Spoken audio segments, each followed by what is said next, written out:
Salam dəyərli izləyicilər, yəqin ki yadınızdadır, bir neçə dəqiqə öncə sizə bir anons vermişdim ki, bugün müğənni Manaf Ağayevlə bir canlı yayınımız olacaq. Amma öncə bu videodan belə deyək, məsələlərə aydınlıq gətirək. Öncə Manaf Ağayevi dinləyək, sonra da mənim öz deyəcəklərim olacaq. Axşamınız xeyir olsun əziz və hörmətli bizi izləyənlər. Neçə gündür mənim evladım haqqında yazı yazır, hansısa bir şərəfsiz. Çünki mənim oğlum içkili tutublar, nə bilim 3 sutka veriblər. Mən buna istədim aydınlıq gətirəm ki, tamamilə yalan sözdür. Oruçluğun bu günündə mənim evladımın üstünə belə şər atır. Mənim evladım hal-hazır oruç tutur. Elə buna elə vaxtı deyərlər ki, heç oruçlu olmayar.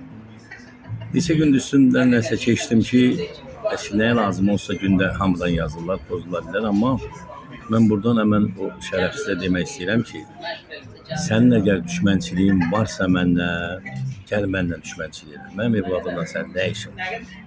Niyə onu sən gözdən salırsan? Təbii ki, gözdən salanməzsən. Bakı balaca şəhərdə hamı bilir kim kimdir, nə tərbiyədə uşaqdır, nə tər adamdır. Sən yazırıq da cavab vermirsən, blok atırsan, üzə də çıxmırsan, sən şərəfsizsən. Sən yəni sadəcə mənim adımdan, mənim tanımağımdan istifadə edib özünə bitkə çörək qazanırsan, amma elə çörək yeməzlər. Çörək kişi kimi qazanırlar. O kişi üçündür. Elə çörək. Bir əlavə eləyim. Deməli, burada məsələ nədir? Burada hər gün mənə bir tanınmış adam, bir dost, bir tanış, tanımadığım adamlar yazırlar ki, bəs bizim yoldaşımızın şəkli oradadır. Biri deyirəm, əmmi oğlunun şəkli oradadır. Bu həqiqətən də bir kişi işi deyil, bu heç. Buradan dövlətin aidiyyatı qurumlarına müraciət edirəm. Onsuz da rəsmən də müraciət eləmişəm. Ən qısa zamanda ümid edirəm ki, bu iş kiber cinayətkarlıqdır. Yəni bir var kimsə vurursan cinayətkar olursan, bu da cinayətkarlığın başqa bir növüdür. Bunun adı kiber cinayətkarlıqdır. Ümid edirəm ki, kiber polislərimiz bu məsələni ən qısa zamanda belə deyək, bu şəxs kimdirsə üzə çıxardacaqlar. Çünki hər gün belə deyək, yüzlərlə belə tədbirlər keçirilir və ümid edək ki, burada da bu adam ictimai simalardan, tanınmış simalardan istifadə edib özünə kanal yığır, satır, hər nə eləyir özü bilir.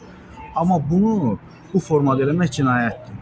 Günün birində də bax belə bir anlayışsız, belə deyək, daha doğrusu belə bir vəziyyətdə insanlar bir-birinə anlayış göstərməz, elə bilər ki, doğrudan da bunun ona, onun buna qərəzi var, ortada başqa problemlər çıxar. Ondan sonra nətər olar? Mənə yüzlərlə adamlar zəng vurur bundan bağlı. Bəs söhbət odur da, sonra deyirlər ki, Manaf belə, Manaf neynəsə, Manafın evlad haqqında sən durub belə yazırsan, və belə olur da. Dava da buradan başlayır, söhbət də buradan başlayır. Oturmuşam yerimdə də, sənin nə işin var mənim evladımdan? Özdəki olmayan şeyi. Olan şeyi yaz, nə deyirəm ki, olub yazmışsan. Sən necə sən nə tər adamsan yalandan belə şeylər yazsan, öyle dalbadal buraxırsan. Əslində mən buna cavab vermək istəmirdim. Ya da bezdim, o zəng edir, salamatçılıqdır, belə yazırlar, salamatçılıqdır. Bezdim cavab verməyə, ona görə dedim ki, heç olmaya bir açıqlama verim ki, yanlışdır.